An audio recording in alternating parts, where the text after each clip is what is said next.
Good morning and welcome to the Creative Connection and other podcast this morning. I am Cindy Townsend, the host, and I am starting I'm going to call it a 12-week series on what it means to be, what the two words together, center and focus, mean. And if you look at my description in today's video, it has a copyright next to it. And I will get to that as May approaches, but I want to take some time, some serious time, and look at those two words in relationship to the creative connection, the art of extraordinary relationship, or being an actor, a director, a designer, a dancer, or a creative. I have spent a lot of time over the course of the last 2 months. It is nearly the end of February, so almost the last 2 months, digging into who I am. And this is something that at some point in time in all of our lives, we all ask that question. Who am I? Who am I meant to be? What am I being called to do? What is the divine God or whoever is out there pushing or pulling me toward? And I have been on my own personal development and spiritual path for quite some time and got serious about it in 2020. And I think many of us got serious about it in 2020 because we were faced with an obstacle we had never faced before.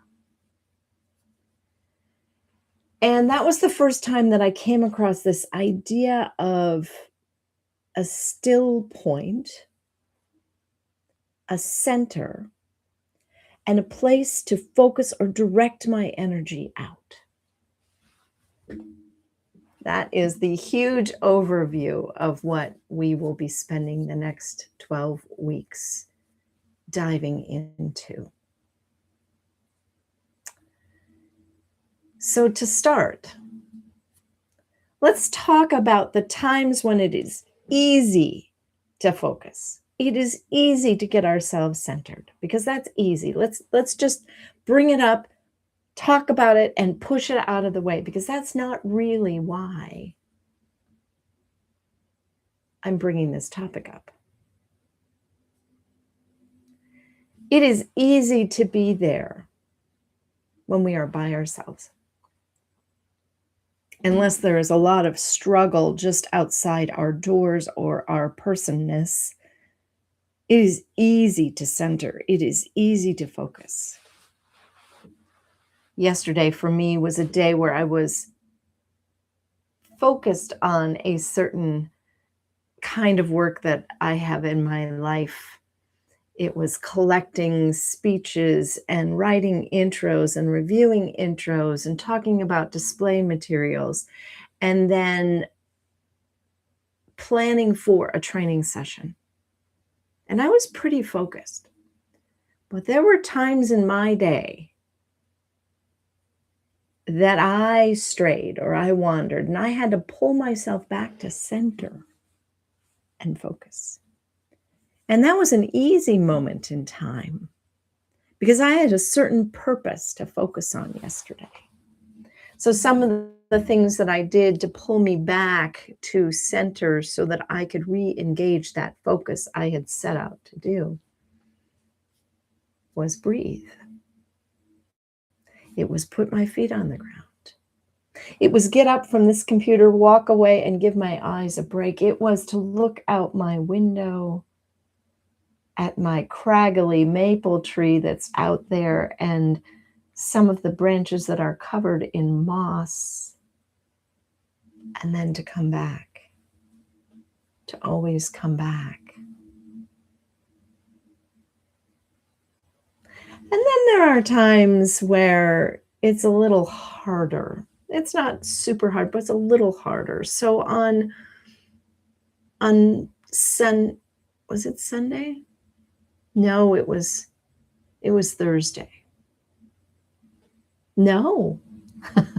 Rewind. So it is sometimes a little more difficult to remember those moments in time. It was Monday. Monday, I was home and I had received some edits from an editor and my writing coach on my memoir, which I hope to release later this year. But the thing about my memoir is when I began writing it 5.5 years ago, no, 4.5 years ago, there were lots of things that came up that I had never processed. And in the writing process, while it only took me about 4 days to actually write the book, it took me 4 years to edit it. Because every time I did, I was confronted with those things that I, in my past, had not dealt with, and I had to process. Mine, relative to some other people's stories and lives, was pretty was pretty mellow from the outside. Looking at the outside to who I am as a person, one would think that I didn't have a lot of struggle. However, internally, I had a lot of struggle. There were a lot of little things that happened to me over my life that built up over time because I never dealt with it. And so I found myself leading up to last October, editing and fine tuning my. However, Monday of this week, I set about the goal to begin in the morning and to finish before I went to bed all of those edits and to actually reread my text in context of those suggested edits or refinements or feedback on how something wasn't clear. And there were moments in time on Monday where I was confronted with something that was difficult for me to sit with. So I did what I did yesterday, which is I got up.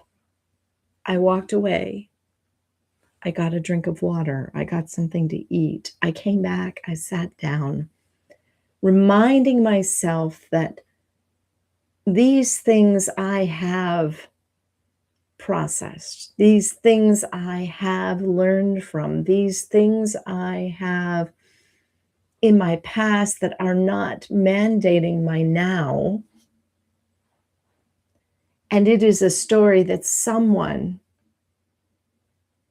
needs to hear because they have struggled with the things that they have struggled. And this may be a way for them to learn how to process, to learn how to overcome.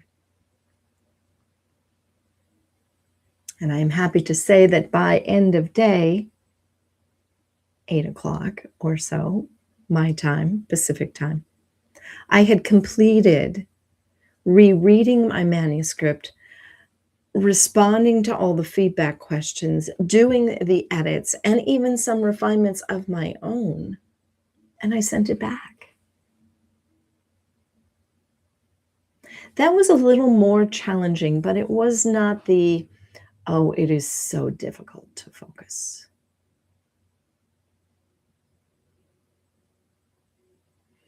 The so difficult to focus moments in my life, while they are within my story of my memoir, they are also within the story of my current life. Wondering whether I am enough, whether what I do matters to anyone.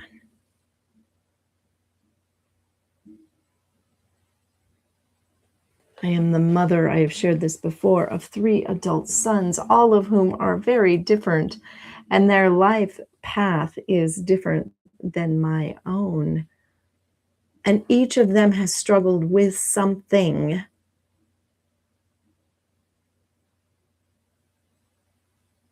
some a little more challenging than others. And I have had to learn how to role model this idea of center and focus. Now, if you take those words separately, in context of other stories I have shared here on my channel, or in other work that I have done, center means to come within, to find that still point, to be present in the now, as Eckhart Tolle would say, and to not become attached to the things that are floating around us, whether they be within our body or without our body, and to connect with our breath, the knowledge that we are essence, the deep down who we are, is not necessarily being shown by our outward appearance or our work.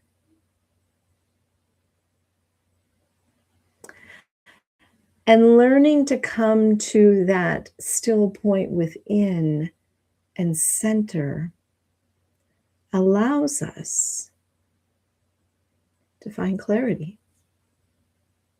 Clarity in the who we are, in the what we are being called, directed, led to do, and how that will play out. There's a lot to center. Well, some, and I may have even been guilty of this many years ago, might say, "Oh, just center, just focus." Oh, those are easy words to say, but hard to do sometimes. I have a recent example of that. I know a person, and it's not the same person that I've spoke of before, but I know a person who is not a fan of me. Oh my. For whatever reason, perhaps it's the color of my hair, perhaps it's that I wear glasses, perhaps that it's a little overweight, or perhaps it is because they believe my worldview is not the same as theirs. Regardless, any of those things, I have no control over their opinion of me, but I can tell you that sometimes when I am in the same room with them, it is difficult, so difficult for me to center and focus. In fact, I have to prepare to enter the room that I know that they will be in so that I can stay connected to myself, which is key to this center part. Stay connected to who I am so that I can focus, pay attention to, be here now, be aware of what is happening now, so that I can create the life, the work, the relationships, the path, the understanding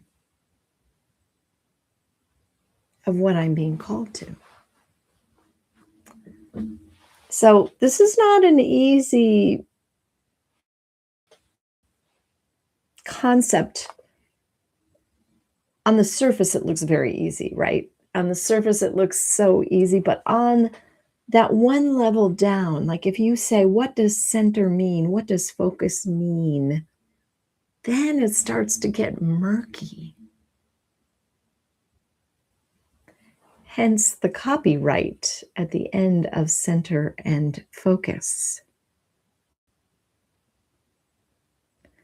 I have come to believe and have learned for myself and helped others learn that if we can find the ability to center and focus, we will have great relationships with ourselves, with partners, with significant others, with kids, with friends, with acquaintances who may not see the world the same as you. One thing. The second is in our work, learning to center and focus helps us truly understand how we do our work and how we can get better at doing our work and helping those we may be doing our work in partnership with. It also helps us be the best that we can be. The we being the I, being the me, being the essence of who you are. And the third place, this goes back in time in my life. I was a competitive swimmer. I was a synchronized swimmer competitively. I was on stage as a performer. I have directed for many years storytelling events. I have directed shows. I have supported a musical director, excuse me, in directing musicals. I have taught actors and performers how to, quote, center and focus, unquote, so that they can walk into a room and feel confident about what they're sharing with those that are looking to cast, looking for musicians to play, looking for visual artists to display. And it all starts with centering and focusing. I also, for a time in my life, was a leader in a company. It wasn't a very big company. It was a chain of department stores. I was in my mid-20s when I had this role. It was right out of college. And I found the fast track to being promoted. I was hired as a trainee. I was promoted then to a department manager and then an area manager. And I turned my area around from the bottom of the company to the top of the company, and the president and the vice president and so on wondered what the heck I was doing. So they came to visit me and informed me that they were going to create a new program and wondered if I might be the right person to take on this role to help replicate what I had done in my own store across the chain. I'm happy to say that I was selected for that role. I did create a series of training programs, and then I rolled those training programs out, and then I helped open a new store. And I will share with you that part of that program is the core essence of my center and focus. So being a leader or being in a position of influence requires centering and focusing.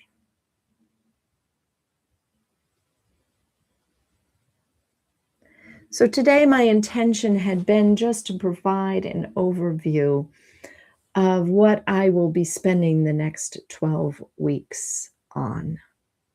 I will break those two words down. I will invite others to come and join me and have a conversation about those two words in relationship to the work that they do. I want this to be a dialogue. I want this to be a dialogue on some of the core, most basic elements of being the best person that you can possibly be. So, as such, I would love to hear from you what it is around this idea of center and focus you would like me to focus on.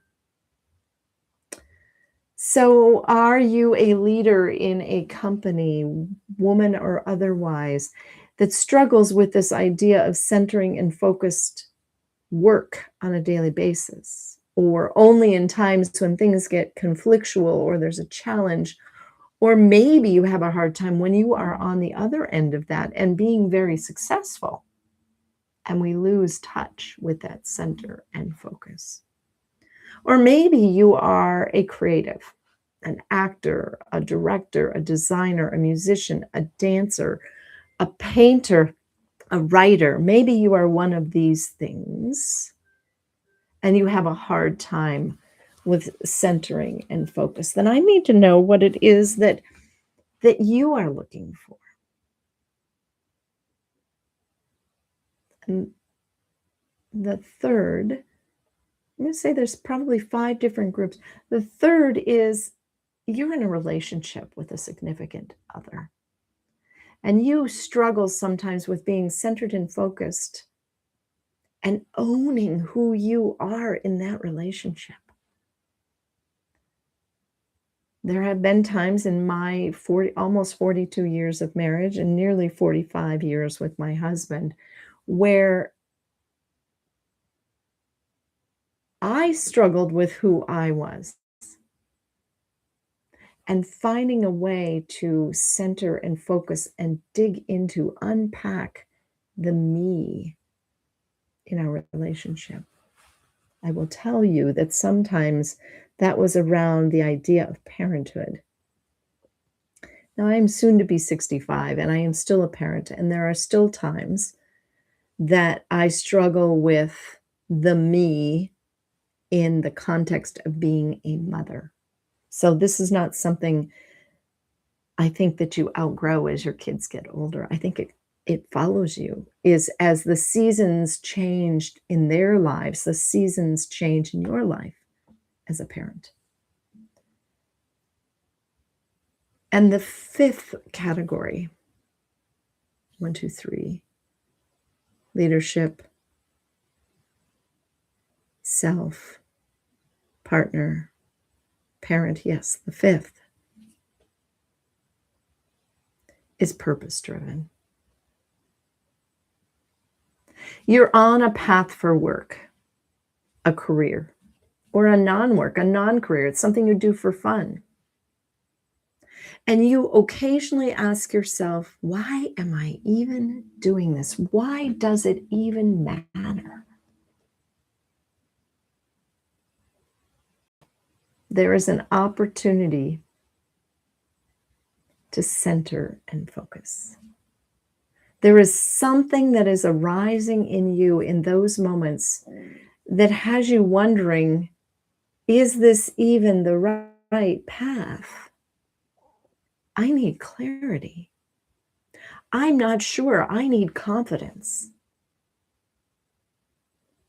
What would happen if I did this thing instead? Courage. Courage to look at the path that you're on and make a decision to change paths. Oh my gosh, I have done that a number of times in my life.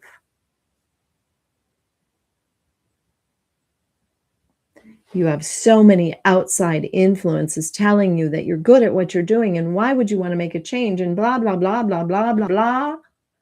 But inside, you are dying. You are dying because you know that the path you are on is not the right one. It is my belief that if we can learn how to center and focus, the clarity, the courage, and the confidence to reclaim the voice of yourself,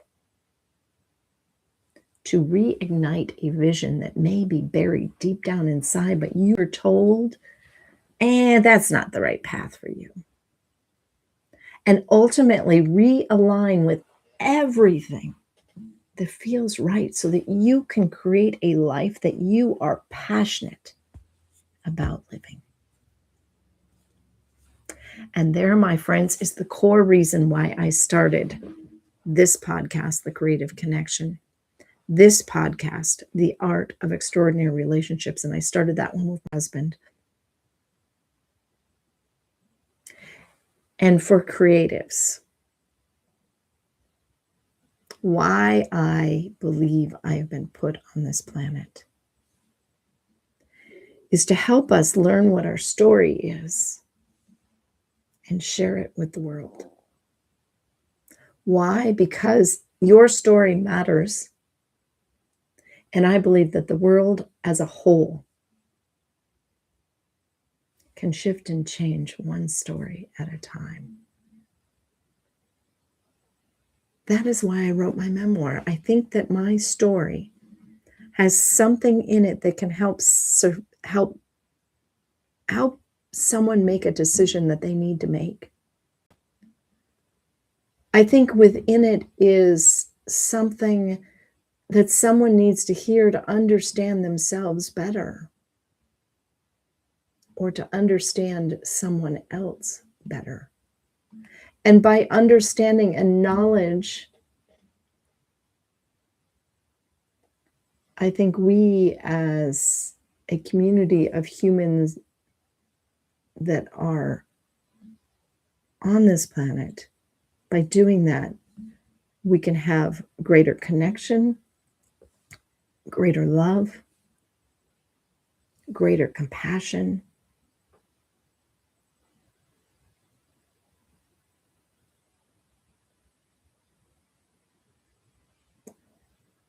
and help each other. So that's a lot in one 30-minute segment, but I think that's enough to get the brain swirling and thinking and deciding what is important to you. That is the bottom line question. What is important to you? For me, it is to be centered and focused on the things that are important to me, that I know will make a difference in not just my life, but the world. What is yours? I leave you with that question today. And as always, please reach out if you have questions. If you're watching this on the replay, put a comment in the chat. I will get notice of it and I will respond. I have, for the last 2 weeks, not written on my blog because this has all been rolling around inside of my head. But know that there is something coming either for Substack or my blog, or if you are a leader and you are connected to me on LinkedIn, something for LinkedIn. Maybe you're connected with me on Facebook. It might show up on Facebook or Instagram. But here's what I do know. I want you to sit with today's episode, and I have one reflection question for you. If money and time were not an issue, money, time, maybe place even. Money, time, place, maybe even people. Money, time, place, and people. If none of those were an issue, you could just open your front door and step out to wherever it is. What would you be doing? And who would be surrounding you? Who would be doing it with you? Who would be supporting you? What is it that you deeply desire to do with your life, but perhaps money, time, place, and people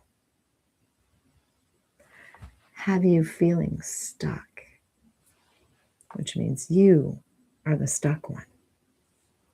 So think about that. If you are a journal writer, write about it. If you want to share it here, share it in the chat.